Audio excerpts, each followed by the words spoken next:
So we're really excited to let you guys finally know what's going on with this whole Operation Yellow Submarine. It's been a long time coming. A lot of stuff had to take place in order for us to let you guys know what's going on. Just like many content creators, the lockdown in 2020 birthed Fab Rats, and it eventually became the big thing it is today. Paul was so proud of what he built, and he raised a community of people who admired his craft and sincerity in all he did. But something happened, a blow which almost shattered what he had built for years. So the question is, what really happened? Hang on, as we're about to explore the tragic story of Paul Cox of Fab Rats that left everyone heartbroken.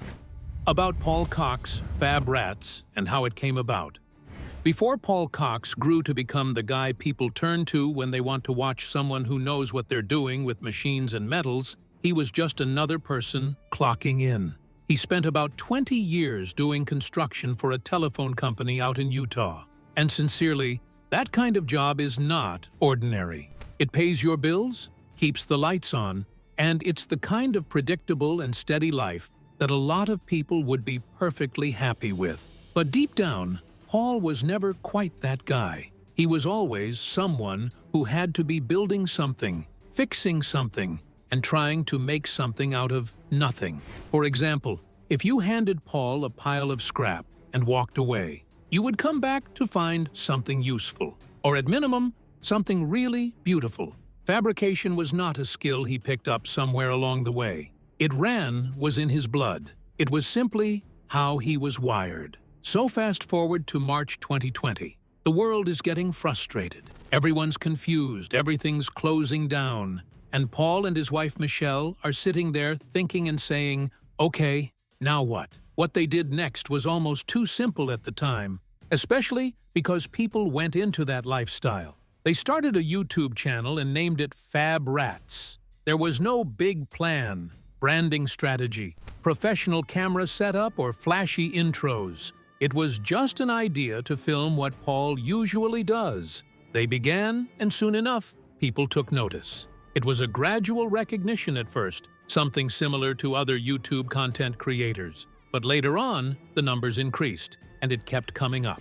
It turns out, when you show people something authentic, they stick around. Paul struck a chord with his fans through his authentic content, transparency about his mistakes, and genuine passion for his craft. Yet, he was still working a steady construction job and trying to play it safe. Between 2021 and 2022, Paul found himself at a traumatizing crossroads, a position that would make many people shake. His channel was gaining traction, and they had built a strong online community. But leaving behind 20 years of job security was not a decision to take lightly, especially with a family heavily relying on him. However, the universe blessed him with a good wife. Michelle was not just a supportive partner, she became his friend and ally in every way, becoming a huge part of his business by managing production while Paul concentrated on the builds. Their cute kids even popped up in the videos once in a while, making the channel feel less like a business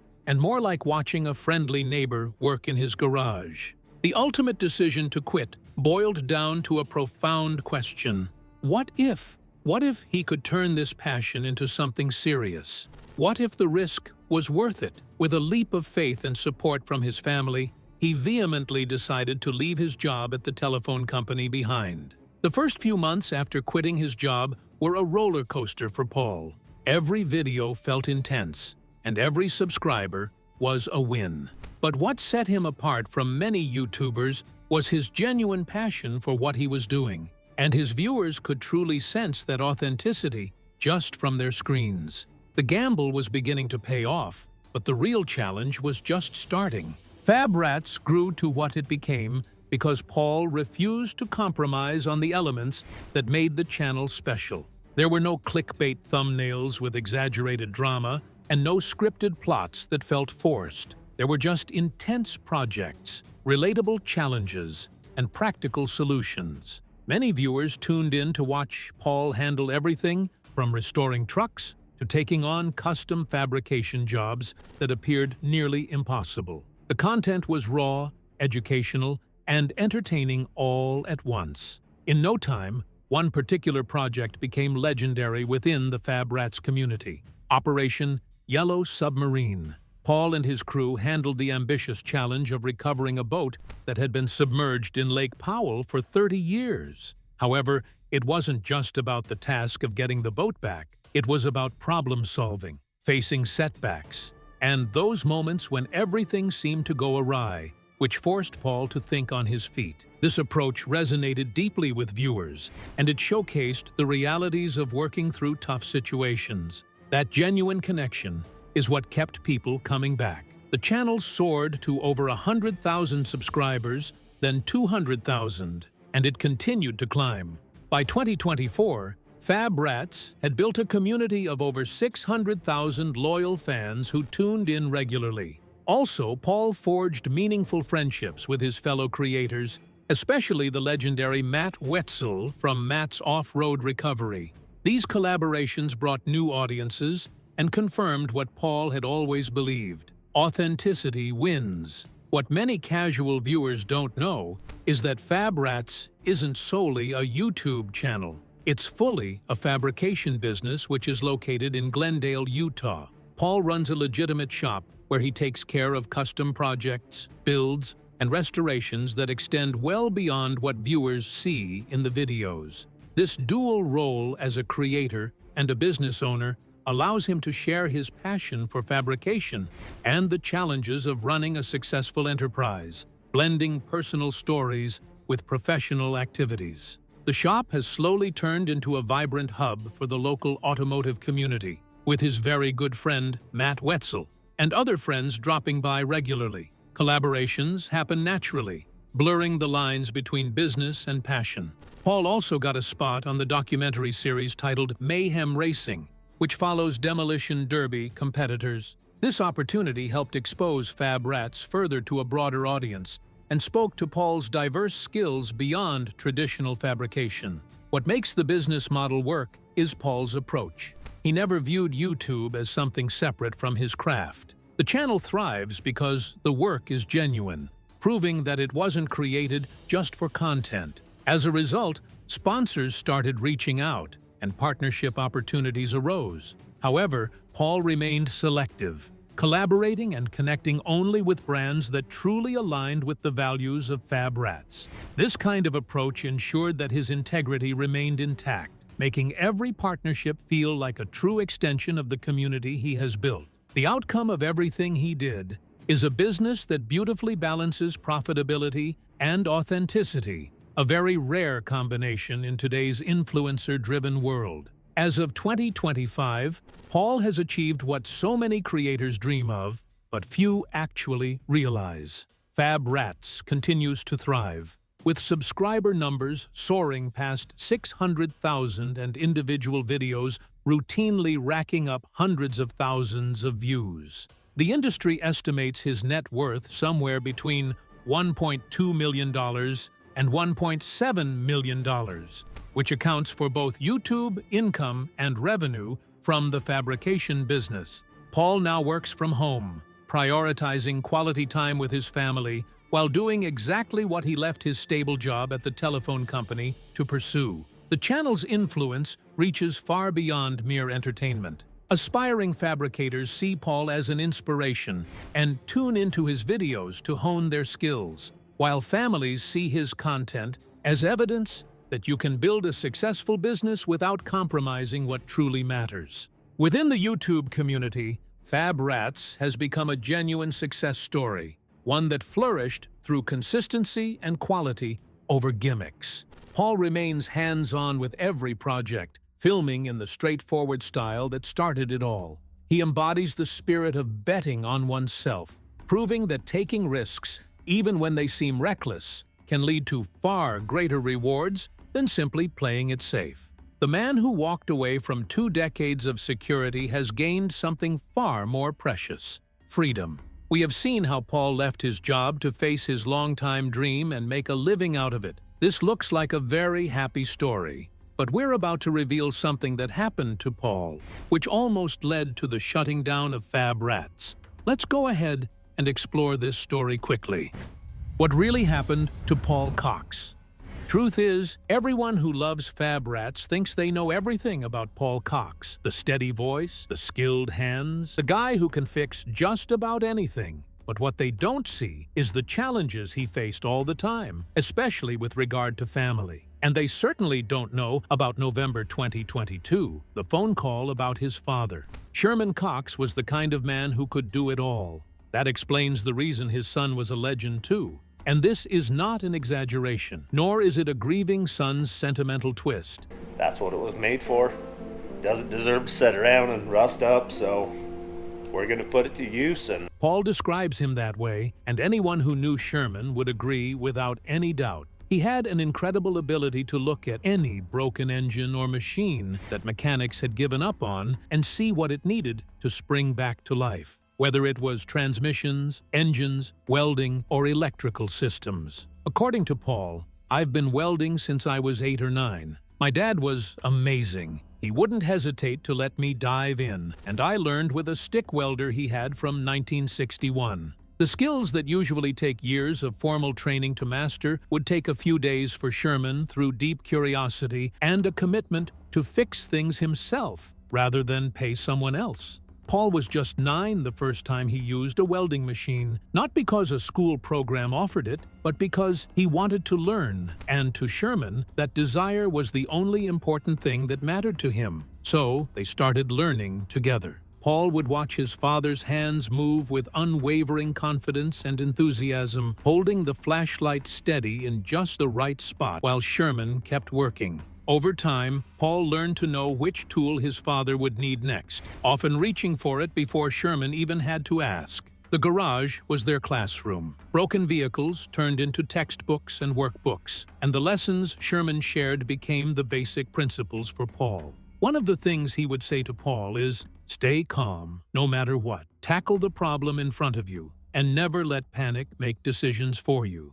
When you're done, that broken thing will run again." By the time he was 15, Paul was already working at a machine shop, building on the strong foundation his father had laid. By adulthood, he had developed certain skills that would make certified technicians envious, all without a formal certificate to his name. There were no certifications or diplomas, just thousands of hours spent with his hands on metal, and guided by a father who treated every broken item as a puzzle worth solving. Paul said, "I grew up thinking my dad could do anything, so naturally, I learned that he could fix anything too." That was Sherman's true gift, not just mechanical skills, but his philosophy and a way of thriving in life that Paul would carry into his marriage, his role as a father, and even in his audacious decision to leave everything stable behind to bet his family's future on a YouTube channel filmed in their garage. When Sherman eventually passed away in November 2022, Paul faced the challenge of knowing whether he could learn those lessons without his father by his side. In one of his videos, he said, "We're working on my dad's truck.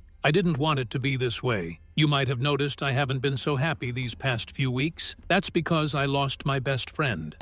3 weeks. I haven't been so happy. That's because I lost my best friend.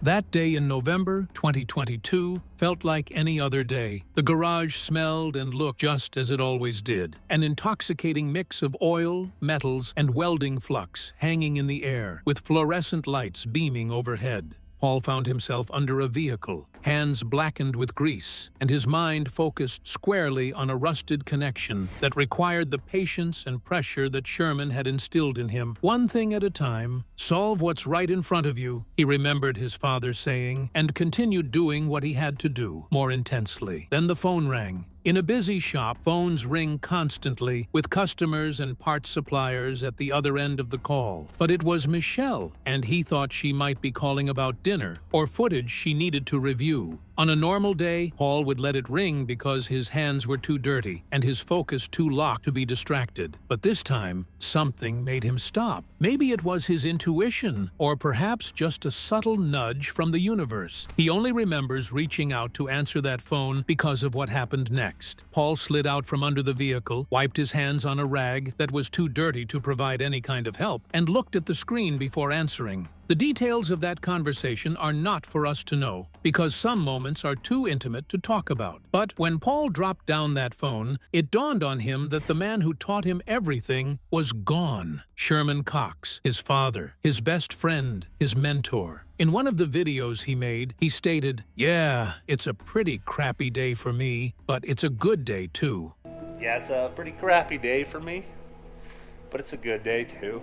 I thought maybe if I waited a few weeks, I could do this without breaking down. But the shop was still busy with a lot of activities. The vehicle was still there, waiting for his hands to work their magic. And Paul stood with grease on his fingers in a world that was changed forever. The morning after the funeral felt very heavy. The family had grieved and gone back to their own routines, leaving behind a house that became quiet in that haunting way homes do after a death. Too much space, too many reminders of someone who would never fill them again, someone who would never teach him again. Paul knew he had to head back to the garage almost immediately. Sherman's truck sat in the corner, the very one his father had driven for years. As he walked through the shop that first morning, he felt the weight of solitude hover around him. He passed the tools Sherman had placed in his hands when he was barely tall enough to reach the workbench, and the instrument where they had solved countless problems together, side by side. People would have supported Paul if he chose to retreat into grief. But he had shared with his audience the reality of his loss. He had lost his best friend,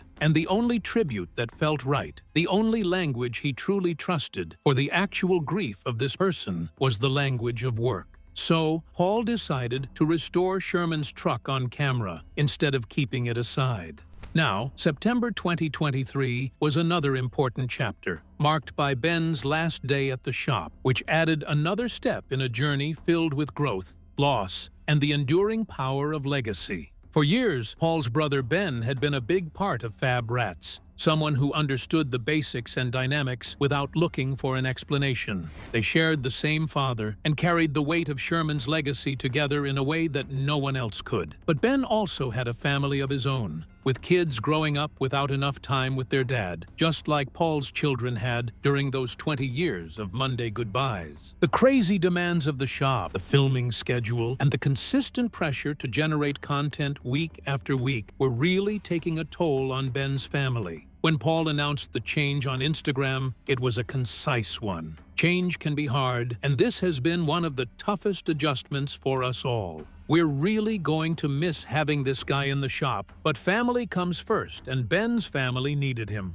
He added, "You might have noticed Ben has been absent in the last bunch of videos. Unfortunately, decisions were made that were beyond our control, and Ben ultimately decided to spend more time at home with his family, which you really can't blame a guy for." What those words couldn't say was the gravity of that final day together, the last project they worked on as a family. Tools were being packed into boxes, and a heartfelt handshake took place between two brothers who had built something significant but now had to let part of it go. Now, when Paul sees himself working late into the night, sometimes past midnight, after everyone else has gone home, he can't shake the feeling of him leaving. In his words, "He's still my brother. I'm still going to see him." You guys will occasionally catch him in the videos when we go wheeling and stuff, but as far as being in the shop every day, that's no longer going to happen. Recently, in his late solitary hours, Paul often thinks about Sherman, and he senses it in the way a welder lays down, as he continues to maintain the same dedication that his father always had. What do you think about the heartbreaking story of Paul Cox from Fab Rats? Let us know in the comments below. Thanks for watching. To enjoy more exciting videos, click play on the video on your screen. And don't forget to like, subscribe, and hit the bell so you get notified when a new video drops.